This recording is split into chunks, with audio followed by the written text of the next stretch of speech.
पुराणों में कहा गया है, जिस घर में माता लक्ष्मी की कथा श्रद्धा और विश्वास से सुनी जाती है, वहां दरिद्रता का नामो निशान नहीं रहता और उस घर की संतान के जीवन में धन, वैभव और सौभाग्य सदा बना रहता है। माता लक्ष्मी केवल सोने और रुपयों की देवी नहीं है। वह परिश्रम में शक्ति, वाणी में मधुरता, कर्म में सिद्धि और संतान के जीवन में स्थायी समृद्धि प्रदान करती हैं। जो माता की कथा सच्चे मन से सुनते हैं, उनके बच्चों के जीवन में कभी आर्थिक संकट नहीं आता। ऐसी संतान जहां भी जाती है, वहां सौभाग्य साथ चलता है और माता लक्ष्मी स्वयं उनके घर का मार्ग ढूंढ लेती हैं।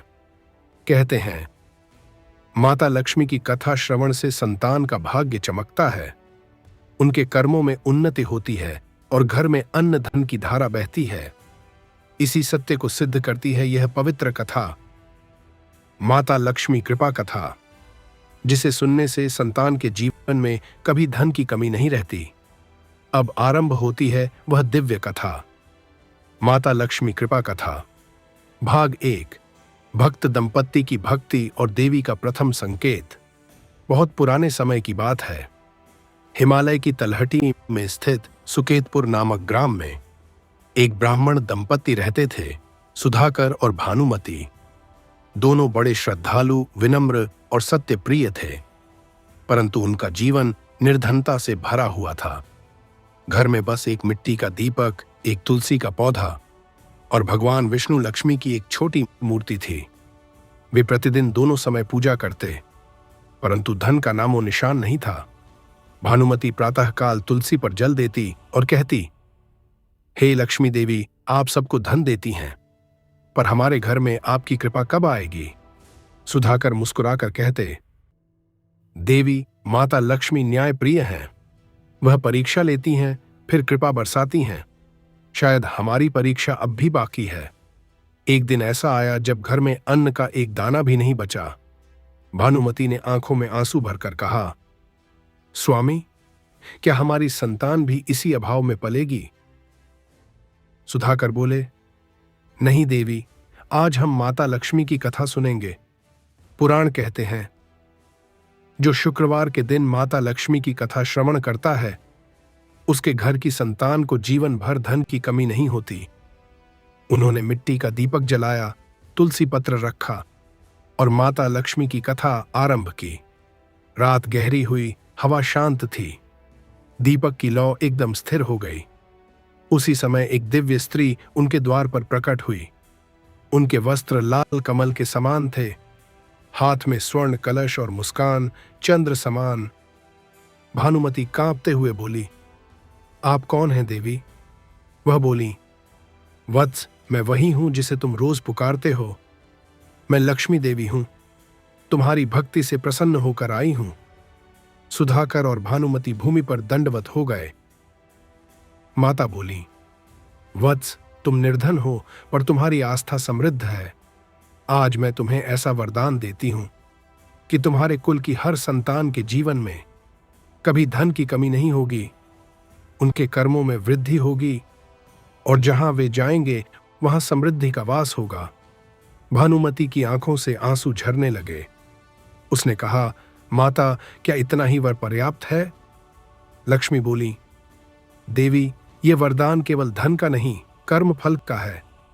जो संतान धर्म और भक्ति के साथ आगे बढ़ेगी, उसे धन कभी नहीं छोड़ेगा। इतना कहकर माता लक्ष्मी ज्योति में विलीन हो गई। दीपक की लौ कई गुना उज्जवल हो गई और घर में सुगंध फैल गई। अगले ही दिन से चमत्कार शुरू हुआ। सुधाकर के खेत में अचानक फसल लहलहाने लगी। भानुमती के हाथों से बने दीपक नगर में प्रसिद्ध हो गए और कुछ वर्षों बाद उनकी संतान धनवान और विद्वान बनी, जिसके घर में कभी दरिद्रता नहीं आई। कहा जाता है, जो इस कथा को शुक्रवार के दिन श्रद्धा से सुनता या सुनाता है, माता लक्ष्मी स्वयं उसकी संतान के घर निवास करती हैं और पीढ़ी दर पीढ़ी धन, सौभाग्य और सम्मान बनाए रखती हैं। माता लक्ष्मी संतोष धन वृद्धि कथा भाग 2। आशीर्वाद की प्रथम पीढ़ी और लक्ष्मी कृपा का प्रत्यक्ष रूप। सुधाकर और भानुमति के जीवन में जब माता लक्ष्मी का वह दिव्य वरदान प्राप्त हुआ, तब से उनका जीवन पूरी तरह बदल गया था। जहां पहले निर्धनता और अभाव था, अब वहां संतोष और सौभाग्य का वास हो गया था। परंतु उनके हृदय में गर्व नहीं, केवल विनम्रता थी। वे प्रतिदिन माता लक्ष्मी का स्मरण करते, दीपक जलाते और यह प्रार्थना करते, अदा हे मां, यह धन हमें केवल भोग के लिए नहीं, दूसरों के कल्याण के लिए मिला है। जैसे आपने हमें कृपा दी, वैसे ही यह कृपा सदा स्थायी रहे हमारी आने वाली संतान के जीवन में भी।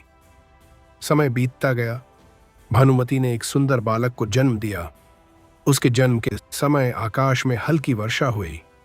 कमल के फूलों पर ओस की बूंदें चमकने लगीं और हवा में सुगंध फैल गई। पूरा गांव बोला, यह बालक लक्ष्मी का वरदान है। बालक का नाम रखा गया धनसुत, क्योंकि उसके जन्म ने परिवार के जीवन में स्थायी समृद्धि की शुरुआत की। धनसुत बचपन से ही शांत, विनम्र और बुद्धिमान था। वह खेलता भी था तो मंदिर के आंगन में मिट्टी से दीपक बनाकर।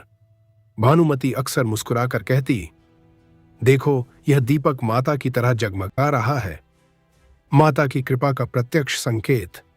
एक दिन जब धनसुत लगभग 5 वर्ष का हुआ, तो गांव के मंदिर में अन्नकूट का उत्सव हो रहा था। सभी परिवार अपने अपने घरों से प्रसाद लेकर आ रहे थे। सुधाकर और भानुमति के घर से भी वे सादा अन्न लेकर पहुंचे। परंतु जैसे ही उन्होंने मंदिर की चौखट पर वह प्रसाद रखा, अचानक आकाश में मधुर वीणा की ध्वनि गूंज उठी। लोग चौंक गए। मंदिर में प्रकाश फैल गया। मंदिर की मूर्ति से जैसे सुनहरी आभा निकलकर सुधाकर के प्रसाद पर उतर आई। महंत बोले, यह लक्ष्मी का संकेत है। यह परिवार धन और धर्म दोनों का वाहक बनेगा। उस दिन से लोग सुधाकर को केवल ब्राह्मण नहीं, लक्ष्मी पुत्र कहने लगे। परंतु सुधाकर विनम्रता से कहते, माता लक्ष्मी की कृपा किसी एक पर नहीं, जो श्रद्धा से उन्हें पुकारे उस पर बरसती है। धनसुत का स्वभाव और करुणा। धनसुत बड़ा हुआ तो और भी दयालु बन गया। वह हर प्रातः जाता, अपनी माता के साथ मंदिर जाता, तुलसी को जल देता, फिर गांव के निर्धन बच्चों में फल बांटता। एक दिन भानुमति ने कहा, बेटा, तू अपना धन क्यों बांट देता है? धनसुत ने मुस्कुराकर कहा, मां, जब मैं किसी को देता हूं तो भीतर से कुछ और मिल जाता है, शांति जो धन से बड़ी होती है।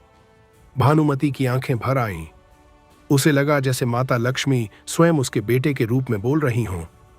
कहते हैं, एक शाम जब धनसुत तुलसी चौरा में दीपक रख रहा था, तब अचानक एक वृद्धा आई। उसके कपड़े फटे थे, चेहरा मुरझाया हुआ था। धनसुत ने कहा, माता आइए, विश्राम कीजिए। वृद्धा बोली, बेटा, मुझे अन्न दो, मैं भूखी हूं। वह घर गया। रसोई में बस थोड़ा सा अन्न था, पर उसने सब निकालकर वृद्धा के पल्ले में रख दिया।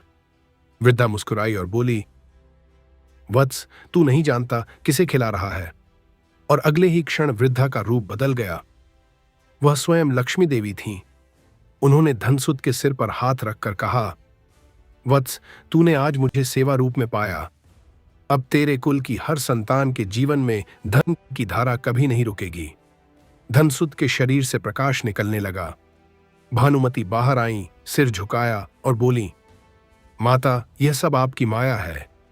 लक्ष्मी बोली, देवी, जब संतान में दया और धर्म हो, तब माता का घर कभी खाली नहीं होता। कर्म और कृपा का संतुलन। दिन बीते, धनसुत युवक हुआ। उसकी मेहनत और भक्ति ने पूरे ग्राम का वातावरण बदल दिया। वह अपने खेतों में स्वयं हल चलाता, पर हर दिन पूजा किए बिना अन्न का दाना नहीं खाता। वह कहता, धन तभी शुभ है जब वह दूसरों के सुख का कारण बने। धीरे धीरे गांव के लोग भी उसकी राह पर चलने लगे। जहां पहले ईर्ष्या थी, वहां अब सहयोग था। सुधाकर ने गर्व से कहा, यह लक्ष्मी का ही वरदान है।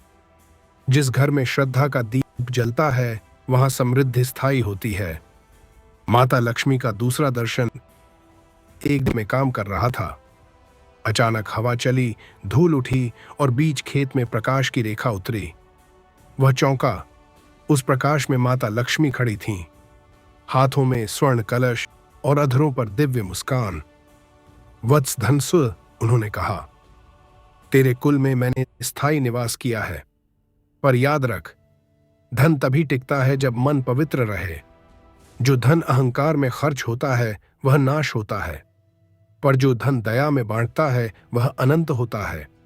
धनसुत ने हाथ जोड़कर कहा, माता, मेरे कुल में यह ज्ञान सदा बना रहे। लक्ष्मी बोली, वत्स, यह ज्ञान तेरी संतानों के साथ जन्म जन्मांतर तक रहेगा। जो तेरे वंश का नाम लेकर मेरा ध्यान करेगा, मैं स्वयं उसके घर की रक्षक बन जाऊंगी। यह कहकर वह विलीन हो गई, पर उनके जाते ही खेत की मिट्टी से सुनहरी धूप निकलने लगी। लोगों ने देखा, उस वर्ष उस खेत की फसल पूरे प्रदेश में सर्वोत्तम हुई। यह देखकर गांव के मुखिया बोले, यह चमत्कार नहीं, भक्ति का फल है, संतान के जीवन का वरदान। वर्षों बाद धनसुत का विवाह हुआ।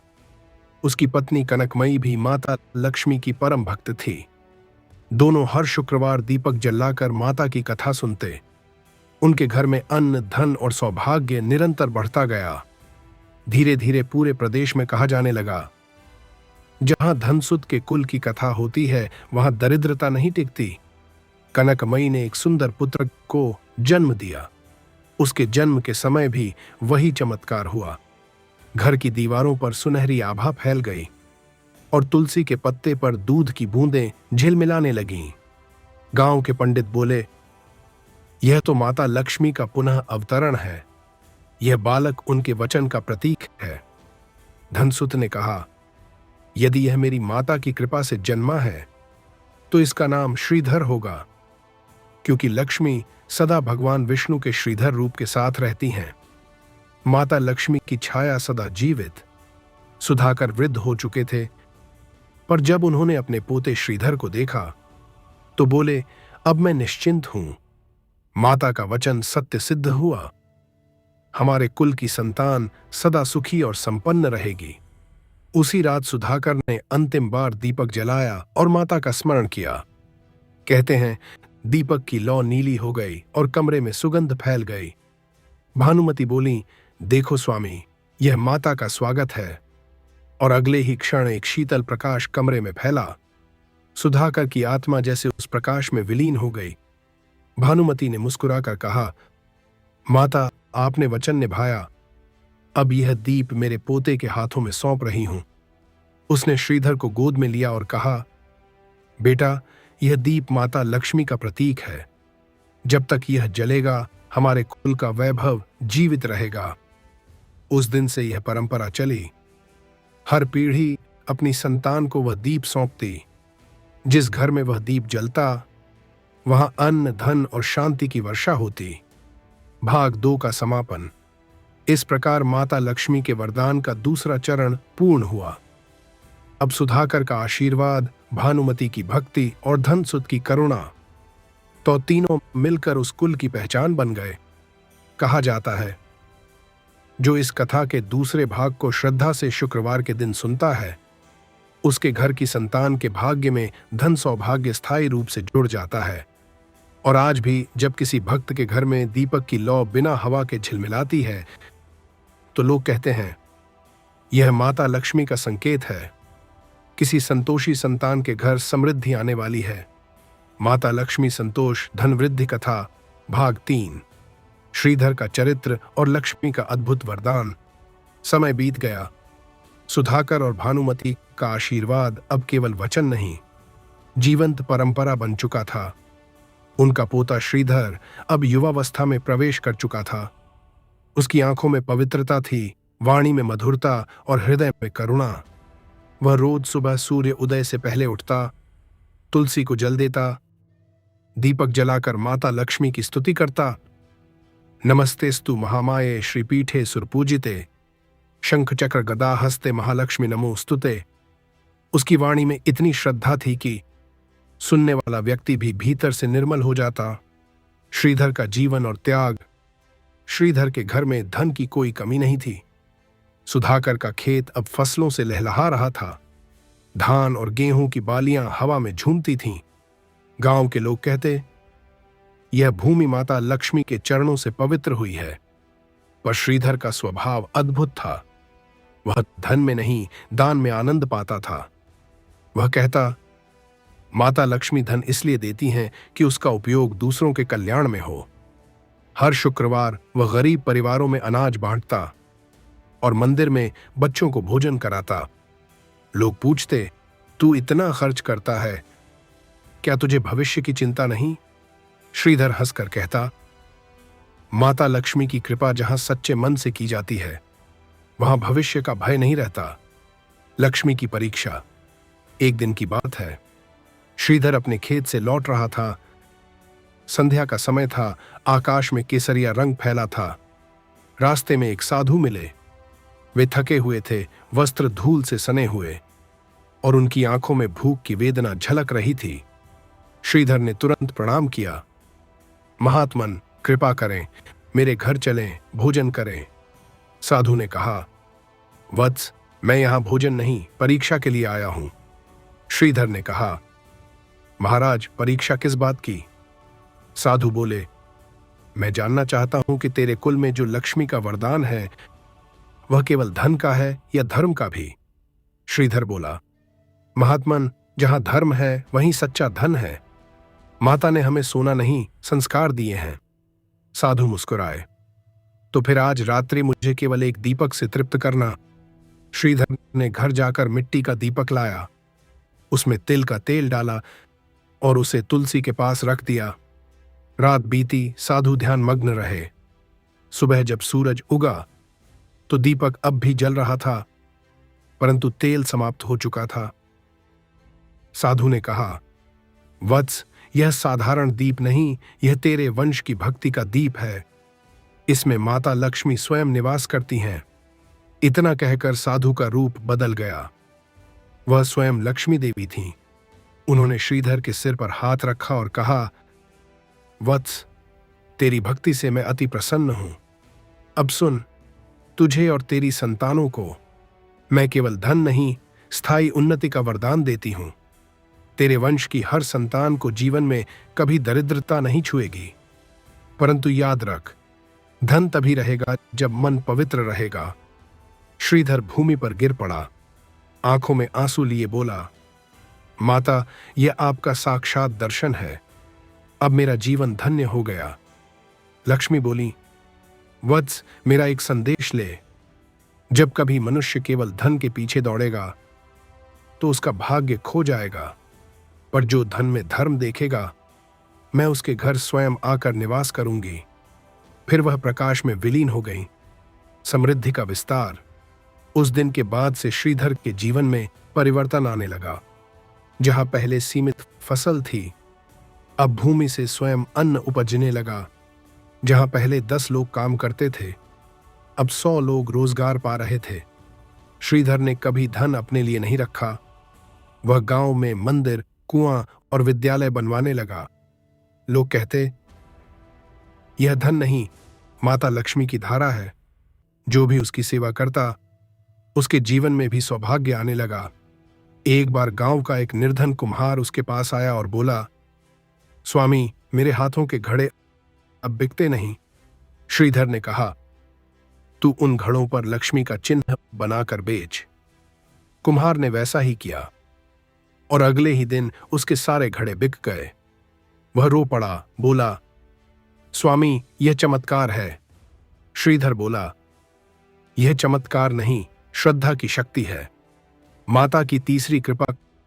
कई वर्षों बाद जब श्रीधर वृद्ध हुआ तो उसने सोचा, अब यह दीप अपने पुत्र को सौंप दूं ताकि यह परंपरा आगे चले। उसका पुत्र सत्यनिधि था, शांत, विद्वान और स्नेही।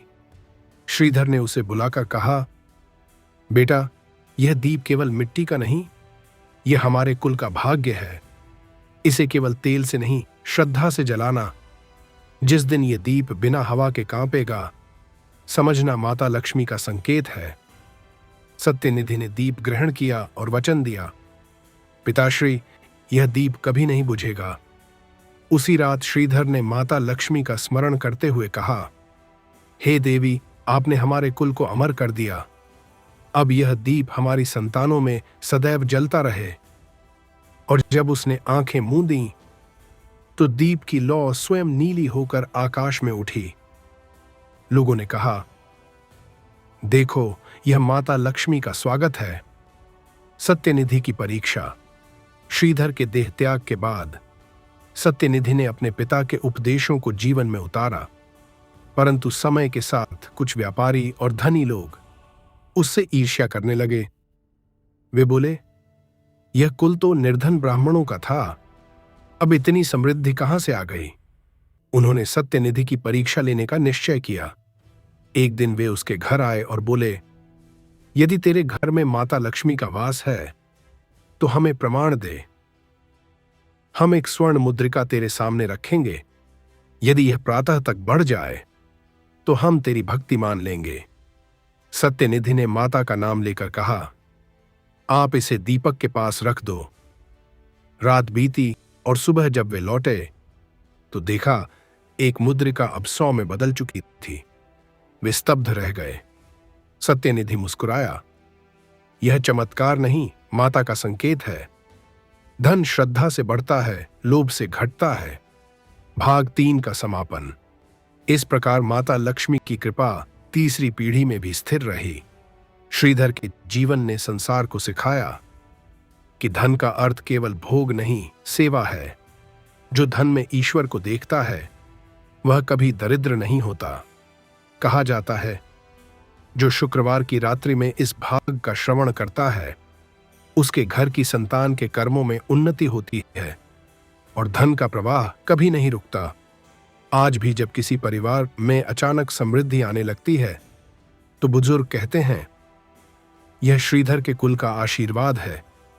जहां भक्ति है वहां माता लक्ष्मी का वास है। माता लक्ष्मी संतोष धन वृद्धि कथा।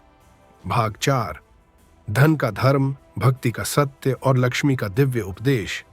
समय का प्रवाह अविरल चलता गया। श्रीधर के देहत्याग के बाद सत्यनिधि अपने कुल का आधार बन चुका था। उसके आचरण में विनम्रता, कर्म में पवित्रता और वाणी में मधुरता थी। गांव के लोग उसे धर्मसेवी कहते थे, क्योंकि वह धन को केवल उपयोग का साधन मानता था, भोग का नहीं। उसके घर में वही दीपक अब भी जल रहा था जिसे सुधाकर ने जलाया, भानुमति ने संभाला, धनसुत ने पूजा और श्रीधर ने अग्नि समान ज्वलंत रखा था।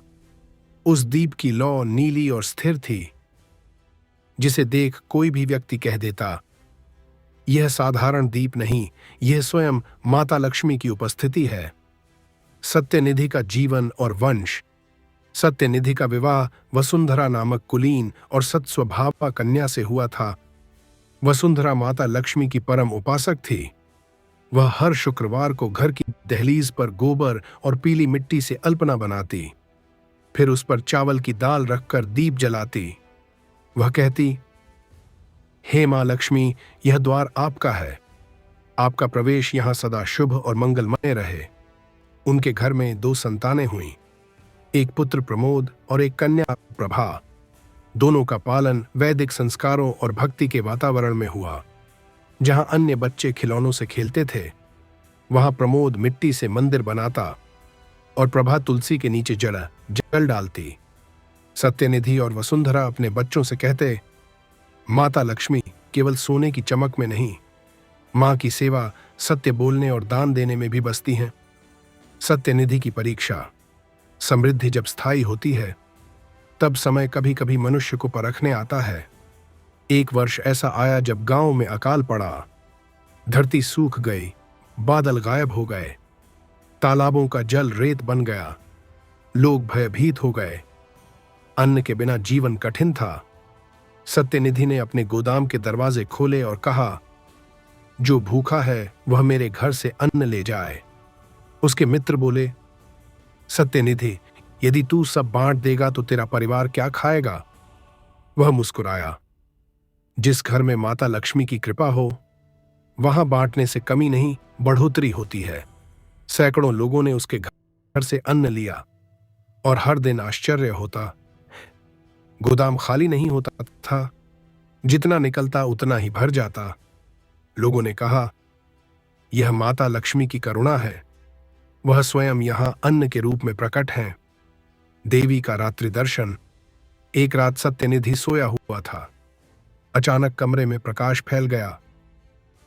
उसने देखा माता लक्ष्मी स्वयं उसके सामने खड़ी थीं। उनकी आभा से पूरा कमरा सुनहरा हो गया। हवा में कमल की सुगंध भर गई। माता बोली, वत्स सत्यनिधि, तेरे घर में धन की कभी कमी नहीं रहेगी, पर अब मैं तुझे धन का धर्म सिखाने आई हूं। सत्यनिधि हाथ जोड़कर बोला, माता, आपका दर्शन ही मेरे जीवन का धन है। कृपा कर मुझे यह ज्ञान दीजिए। माता बोली, सुन वत्स, धन का धर्म है वितरण।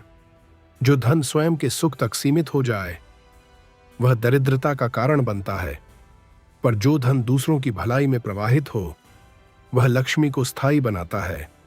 मैं वहां नहीं रहती जहां लोभ हो, मैं वहां रहती हूं जहां संतोष हो। मैं वहां नहीं जाती जहां केवल आडंबर हो, मैं वहां प्रवेश करती हूं जहां श्रम और सत्य हो। सत्यनिधि की आंखों से आंसू बह निकले। वह बोला, माता, क्या यह धर्म मेरी संतान भी समझेगी? लक्ष्मी ने कहा, वत्स, तू जिस दीप को हर शुक्रवार जलाता है उसी दीप में यह धर्म समाहित है। जब जब तेरी संतान वह दीप जलाएगी धन का अर्थ उसे स्वयं ज्ञात होगा। इतना कहकर माता विलीन हो गईं। धन की धारा और विनम्रता। अगले ही दिन गांव में बादल छा गए। वर्षों बाद वर्षा हुई। खेतों में हरियाली लौट आई। लोग सत्यनिधि के घर आए और बोले, आपकी करुणा ने हमें बचा लिया। पर उसने कहा, यह मेरी नहीं, माता लक्ष्मी की लीला है। उन्होंने दिखाया कि जब दान किया जाता है तो संसार को भी जीवन मिलता है। धीरे धीरे वह प्रदेश फिर से समृद्ध हो गया। जहां पहले भूख थी वहां अब भंडार थे। लोग कहते, यह गांव अब लक्ष्मी ग्राम कहलाएगा। सत्यनिधि ने कहा, नाम चाहे जो रखो पर याद रखो, माता तभी आती हैं जब दिल में जगह हो। संतानों का संस्कार। समय के साथ प्रमोद और प्रभा बड़े हुए। सत्यनिधि ने उन्हें वही शिक्षा दी। सत्य बोलो, श्रम करो और किसी से कुछ छीनो नहीं। वह कहता, माता लक्ष्मी को बलिदान प्रिय है, स्वार्थ नहीं। वह वहीं बसती हैं जहां परिवार में प्रेम और एकता होती है। एक दिन प्रमोद ने पूछा, पिताजी, माता लक्ष्मी को कैसे बुलाया जाए? सत्यनिधि ने कहा, बेटा, लक्ष्मी को बुलाना कठिन नहीं, पर उन्हें रोकना कठिन है। वह तब तक ठहरती हैं जब तक मन में दंभ नहीं होता। प्रभा ने कहा, पिताजी, क्या यह दीप जो हम जलाते हैं वही माता का प्रतीक है? सत्यनिधि बोला, हाँ बेटी, यह दीप माता का निवास है। इसमें श्रद्धा डालो तो यह धन देता है, अहंकार डालो तो यह केवल धुआं देता है। दोनों बच्चे मौन हो गए। उन्होंने उस दिन से दीप को इतना प्रेम से सजाना शुरू किया कि हर शुक्रवार उनके आंगन से निकलने वाली रोशनी गांव के अंधेरे को मिटा देती थी। माता लक्ष्मी का वरदान अगली पीढ़ी के लिए। एक शाम जब सत्यनिधि ने देखा कि उसके बच्चे पूजा कर रहे हैं तो उसके हृदय में आनंद उमड़ पड़ा। वह बोला, माता, आज मेरा जीवन सफल हो गया। रात को वह फिर ध्यान में बैठा। दीपक की लौ कांपी और माता लक्ष्मी पुनः प्रकट हुईं। उन्होंने कहा, वत्स, तेरी संतान में धर्म और श्रद्धा दोनों हैं। अब मैं यह वरदान देती हूं कि तेरे कुल की प्रत्येक संतान जहां भी जाएगी वहां समृद्धि अपने आप पहुंच जाएगी। उनके कर्म में वृद्धि, वाणी में प्रभाव और मन में दया रहेगी। सत्यनिधि ने नम्र होकर कहा, माता, क्या यह कृपा केवल मेरे परिवार तक सीमित रहेगी? लक्ष्मी बोली, नहीं वत्स, जो भी तेरे कुल की यह कथा श्रद्धा से सुनेगा, जो दीप जलाकर मेरा स्मरण करेगा, उसके घर में भी धन की धारा बहेगी, उसकी संतानें उन्नत होंगी और उसका नाम जग में आदर से लिया जाएगा। इतना कहकर देवी ने आशीर्वाद दिया। तथास्तु और अदृश्य हो गईं। भाग 4 का समापन। उस दिन के बाद से सत्यनिधि के घर में और भी अधिक प्रकाश फैल गया। वसुंधरा बोली, स्वामी, आज हमारे कुल का अर्थ ही बदल गया है।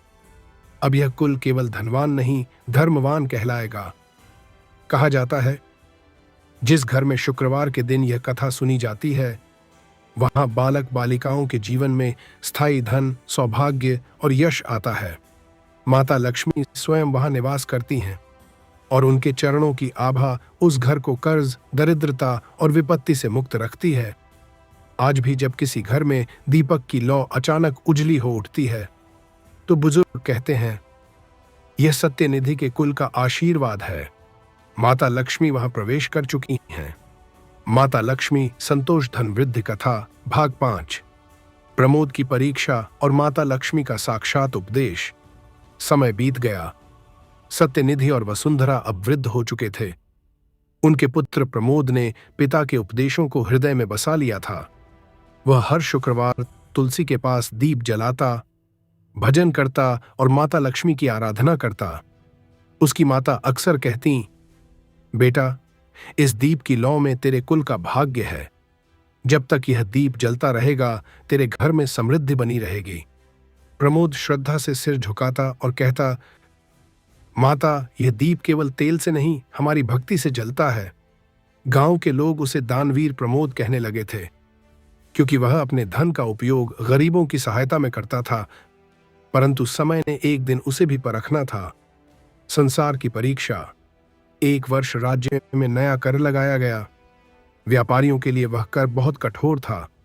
जो भी व्यक्ति समय पर कर न देता, उसकी संपत्ति जब्त कर ली जाती। प्रमोद का भी व्यापार विशाल था, धान, कपड़ा और अनाज का। वह दिन रात परिश्रम करता, परंतु उसके कई ग्राहकों ने उधार का धन लौटा नहीं पाया। कर का समय निकट था और धन का अभाव सामने खड़ा था। मित्र बोले, प्रमोद, राजा को रिश्वत दे दे, वरना तेरा व्यापार छिन जाएगा। प्रमोद बोला, नहीं, मैं अन्याय से कमाया धन माता को अर्पित नहीं कर सकता। यदि नुकसान भी होगा तो वह भी उनकी इच्छा होगी। यह कहकर वह मंदिर चला गया, दीपक जलाया और बोला, माता लक्ष्मी, यदि मेरी भक्ति सच्ची है तो आप ही मेरे लिए कोई मार्ग निकालें। दीप की लौ हल्की कांपी और फिर स्थिर हो गई। प्रमोद ने इसे संकेत समझा और शांत मन से लौट आया। राजा का आदेश। 3 दिन बाद शाही दूत उसके घर आया। उसने कहा, राजा ने तुझे दरबार में बुलाया है। प्रमोद गया तो देखा, राजा के चारों ओर दरबारियों की भीड़ थी। राजा बोला, प्रमोद, सुना है तूने कर नहीं चुकाया। प्रमोद बोला, महाराज, मैंने किसी का धन नहीं छिपाया, बस मेरा धन अब भी बंधा हुआ है। मुझे कुछ समय दें, मैं आपको पूरा कर चुका दूंगा। राजा क्रोधित हुआ। कानून सबके लिए समान है। उसने प्रहरी को आदेश दिया, प्रमोद का गोदाम सील कर दो। दरबार में सन्नाटा छा गया। प्रमोद ने फोल्डेड हैंड्स किए और कहा, महाराज, धन ले जाइए, पर मेरे भक्तिपूर्वक दीप को मत छूना। राजा ने व्यंग्य से कहा, एक दीप क्या कर लेगा? माता लक्ष्मी का चमत्कार। रात्रि हुई। राजा के सैनिक प्रमोद का गोदाम खोलने पहुंचे। उन्होंने जैसे ही ताले पर हाथ रखा, अचानक बिजली सी चमक उठी और भीतर से तेज प्रकाश फूट पड़ा। सैनिक भयभीत होकर पीछे हटे। सुबह जब राजा स्वयं देखने पहुंचा तो जो दृश्य उसने देखा वह अविश्वसनीय था। गोदाम खाली नहीं हुआ था, बल्कि उसमें स्वर्ण के सिक्के, चांदी की मुद्राएं और अनाज के भरे हुए कोठार थे। दीवारों से कमल की सुगंध आ रही थी। राजा विस्मित रह गया। वह प्रमोद की ओर देख बोला, यह क्या है? प्रमोद ने हाथ जोड़कर कहा, महाराज, यह मेरे नहीं, माता लक्ष्मी के हैं। मैं तो केवल उनका सेवक हूं। राजा ने कहा, प्रमोद, यह चमत्कार कैसे हुआ? वह बोला, महाराज, जिस दीप को आप तुच्छ समझ रहे थे, उसमें स्वयं लक्ष्मी देवी का वास है। राजा के नेत्र भर आए। उसने प्रमोद से क्षमा मांगी और पूरे नगर में आदेश दिया, आज से इस गोदाम के दीप को लक्ष्मी दीप कहा जाएगा। जो भी इसे प्रणाम करेगा, उसके घर से अभाव मिट जाएगा। माता का दर्शन और उपदेश। उस रात्रि किथई का प्रमोद ध्यान में बैठा था। दीपक की लौ मंद मंद झिलमिला रही थी।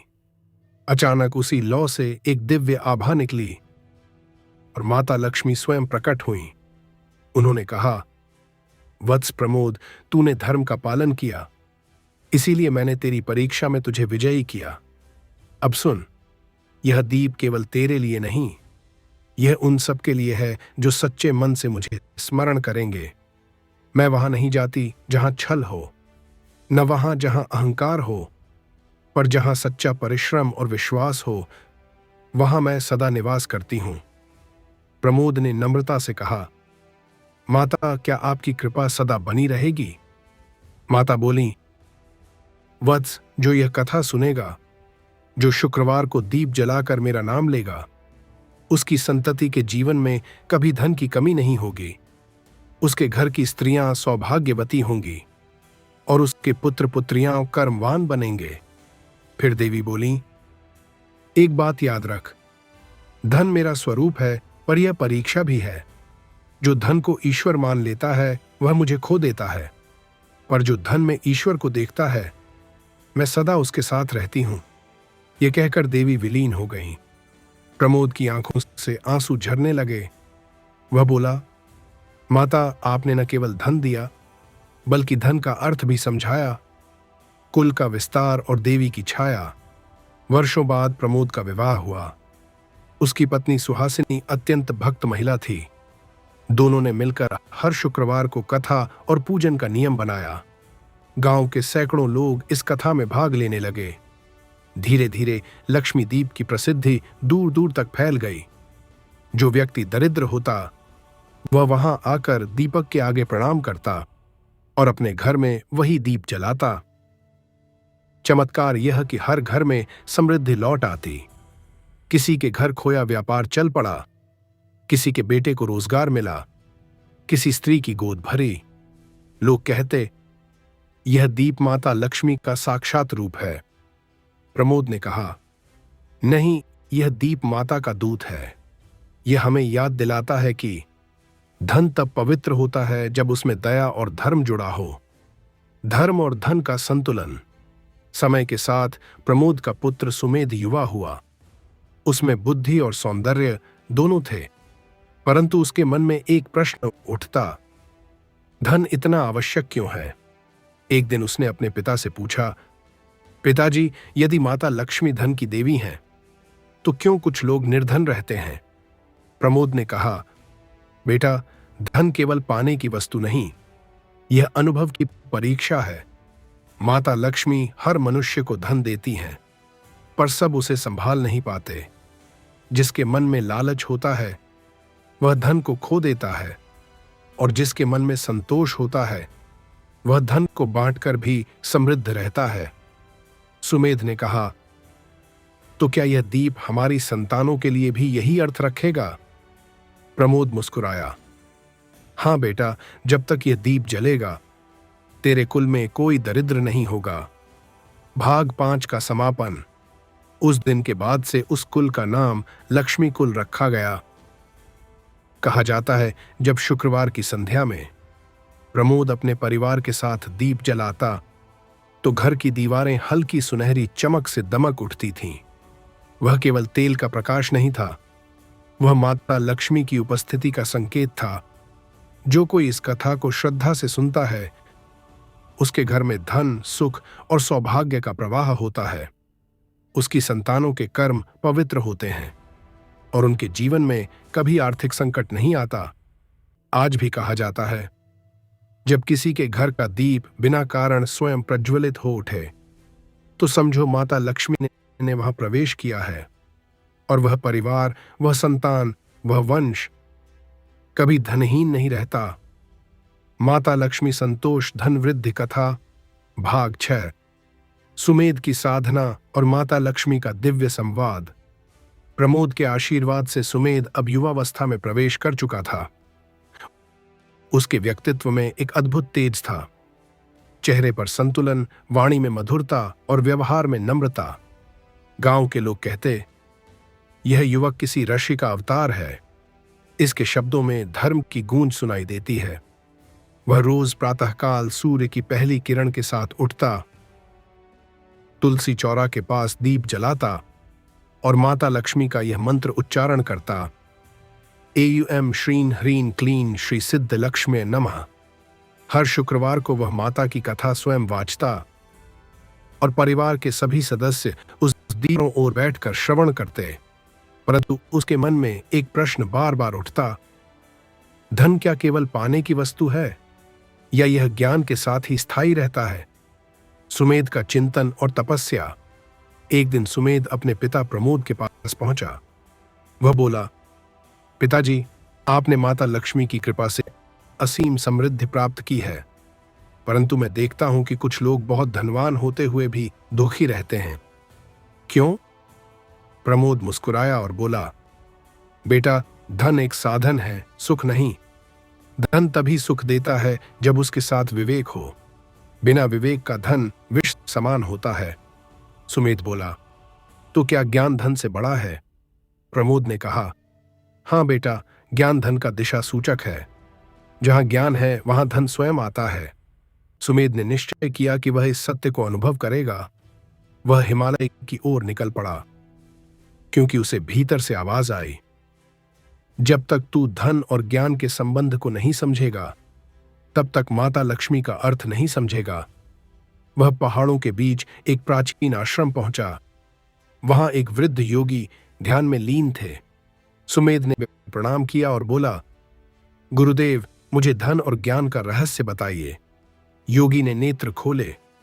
उनकी दृष्टि गहरी और शीतल थी। वे बोले, वत्स, तू लक्ष्मी का उपासक है, पर जान ले, लक्ष्मी वहीं टिकती हैं जहां सरस्वती का वास हो। ज्ञान बिना धन अंधा होता है और धन बिना ज्ञान भटक जाता है।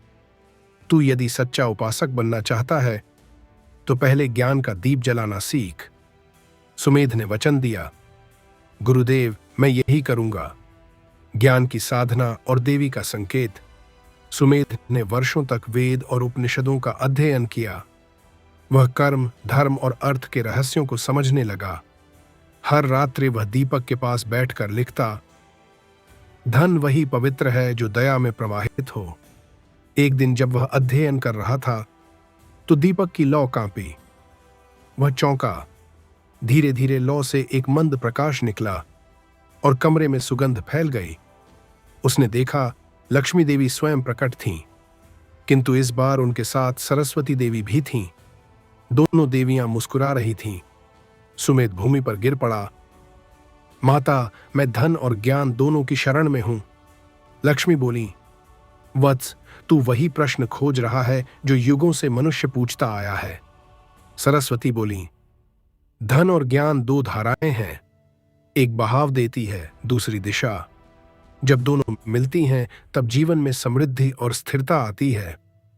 लक्ष्मी ने कहा, वत्स, अब तू उस कुल का प्रतिनिधि है जिसे मैंने स्थायी समृद्धि का वर दिया है। आज मैं तुझे यह विशेष वरदान देती हूं। तेरे कुल की संतानें न केवल धनवान होंगी बल्कि ज्ञानवान भी होंगी। उनकी वाणी से सत्य निकलेगा और उनके कर्म से संसार का कल्याण होगा। सुमेध की आंखों से आंसू बह निकले। वह बोला, माता, आपने मुझे धन और ज्ञान दोनों की ज्योति दी। अब मैं यह दीप सदा के लिए जगाऊंगा। घर वापसी और समृद्धि का विस्तार। सुमेध अपने गांव लौटा। अब उसकी दृष्टि बदली हुई थी। वह व्यापार करता, पर केवल लाभ के लिए नहीं।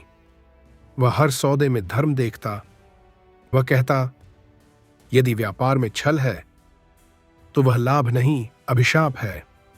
उसके व्यवसाय में अपार वृद्धि हुई, पर उसने अपने लाभ का एक भाग निर्धनों को समर्पित कर दिया। उसके घर में हर शुक्रवार को धन सरस्वती यज्ञ होने लगा, जिसमें यह श्लोक प्रतिदिन गाया जाता, ज्ञानम च लक्ष्मी च द्विशक्ति नित्यम समाहिते। ज्ञान और लक्ष्मी दोनों शक्ति हैं, जब साथ हों तब पूर्णता होती है। धीरे धीरे उसके कुल की ख्याति दूर दूर तक फैल गई।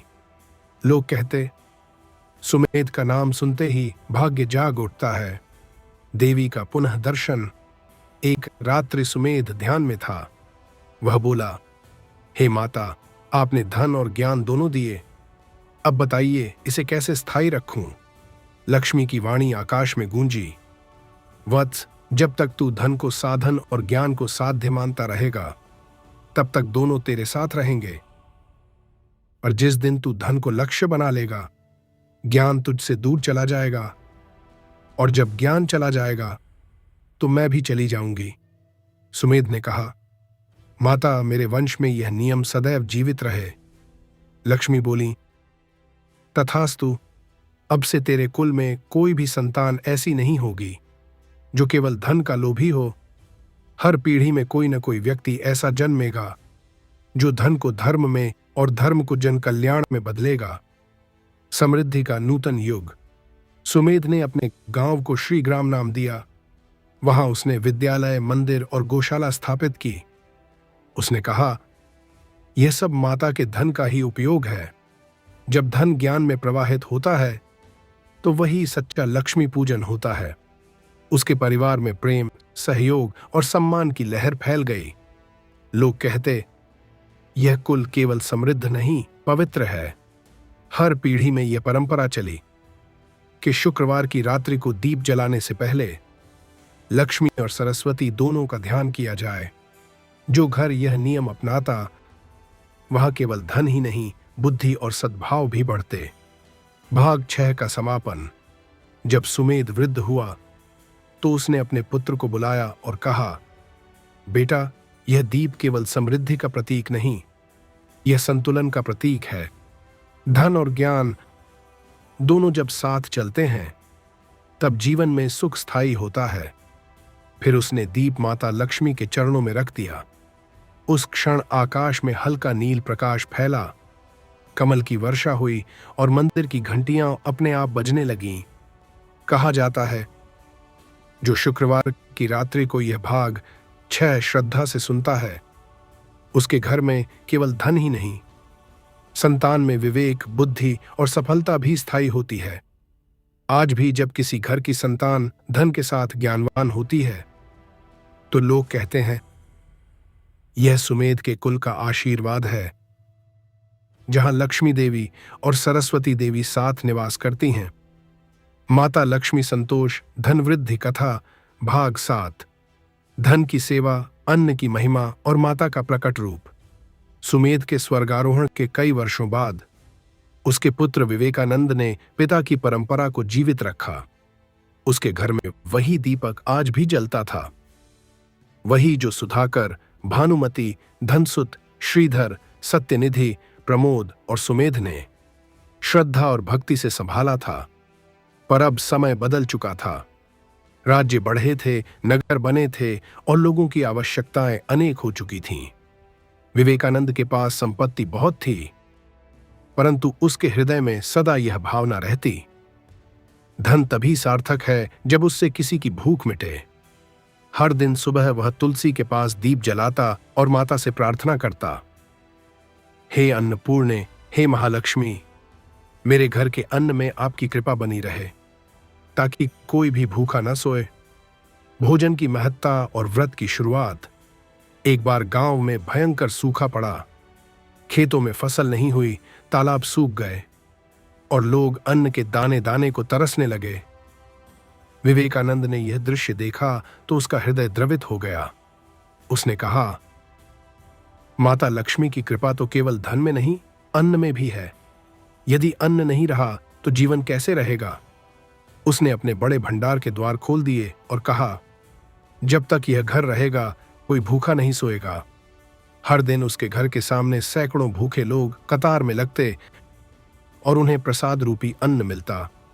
लोग कहते, यह घर नहीं, लक्ष्मी का मंदिर है। धीरे धीरे पूरे क्षेत्र में यह बात फैल गई। मैं किस्सा, जहां विवेकानंद भोजन कराता है वहां भूख समाप्त जाती है। देवी की परीक्षा। पर देवी लक्ष्मी ने सोचा, यह मेरे भक्त के त्याग की परीक्षा का समय है। एक रात उन्होंने एक वृद्ध साध्वी का रूप लिया। उनके वस्त्र फटे हुए थे, बालों में वे विवेकानंद के द्वार पर पहुंची और बोली, बेटा, मैं 3 दिनों से भूखी हूं, मुझे केवल थोड़ा सा अन्न दे दे। विवेकानंद ने प्रणाम किया और कहा, माता, कृपा कर भीतर आइए, यह घर आपके चरणों से पवित्र हो जाएगा। उसने साध्वी को आसन दिया और स्वयं रसोई में गया। जब लौट कर आया तो देखा साध्वी के सामने थाल नहीं था, बल्कि एक स्वर्ण कलश रखा था जिसमें चावल भरे थे। वह चकित हुआ। साध्वी ने कहा, वत्स, यह अन्न नहीं, यह लक्ष्मी का आशीर्वाद है। जो भूखे को भोजन देता है वह मुझे सीधे प्रसन्न करता है। फिर उसका रूप बदल गया। वह स्वयं माता लक्ष्मी थीं। कमल पुष्पों की वर्षा होने लगी और आकाश में मधुर वीणा की ध्वनि गूंज उठी। माता का आशीर्वाद। माता बोली, वत्स विवेकानंद, तूने मुझे अन्न रूप में पूज लिया है। तेरे कुल में अब कभी अन्न की कमी नहीं होगी। तेरी संतानों के घर में सदा भरे भंडार रहेंगे और जो तेरे वंश की कथा सुनेगा उसके घर भी दरिद्रता प्रवेश नहीं करेगी। विवेकानंद ने कहा, माता, यह आपकी कृपा है, पर मेरे मन में एक प्रश्न है। लोग धन चाहते हैं परंतु भूखे को अन्न देने से डरते हैं। ऐसा क्यों? लक्ष्मी मुस्कुराई। वत्स, क्योंकि लोग यह भूल जाते हैं कि धन और अन्न दोनों मेरा ही रूप है। जो अन्न देता है वह धन कमाता है और जो धन बांटता है वह पुण्य अर्जित करता है। भोजन देना सबसे पवित्र पूजा है। जब कोई भूखा पेट भरता है तो वह धन के धर्म का पालन होता है। माता ने अपने हाथ से एक चावल का दाना उठाया और कहा, देख वत्स, यह छोटा सा दाना ही ब्रह्म है। जहां यह रहता है वहां मैं स्वयं निवास करती हूं। इतना कहकर वह विलीन हो गई। पर उनके जाते ही पूरे गांव में अद्भुत परिवर्तन हुआ। जहां सूखा था वहां मेघ छा गए। जहां धरती बंजर थी वहां अंकुर फूट पड़े। अन्न की धारा और संतोष का युग। विवेकानंद के घर में अब प्रतिदिन अन्नकूट होता। लोग दूर दूर से भोजन के लिए आते और भोजन के साथ उन्हें माता की कथा सुनाई जाती। एक दिन उसकी पत्नी चंद्रलेखा बोली, स्वामी, अन्न बांटने में जो सुख है वह स्वर्ण बांटने में भी नहीं। विवेकानंद ने कहा, देवी, यही तो माता लक्ष्मी की सच्ची आराधना है। जो पेट की अग्नि शांत करता है वह स्वयं लक्ष्मी के समान बन जाता है। धीरे धीरे उनके घर का नाम अन्न लक्ष्मी भवन पड़ गया। कहा जाता है वहां आने वाला कोई भी व्यक्ति भूखा नहीं लौटता था और आश्चर्य यह था कि कभी भी रसोई का अन्न समाप्त नहीं होता था। देवी का पुनः आगमन। एक रात्रि जब चंद्रलेखा रसोई में थी तो उसने देखा कि भंडार का द्वार स्वयं खुल गया है। अंदर एक प्रकाश फैला और वही दिव्य स्वर गूंजा, मैं अन्न रूपा लक्ष्मी हूं। जो भोजन को तुच्छ समझता है वह मुझे खो देता है। जो भोजन का आदर करता है वह मुझे सदा पाता है। चंद्रलेखा घुटनों पर बैठ गई और बोली, माता, आप साक्षात ये यहां हैं। माता ने कहा,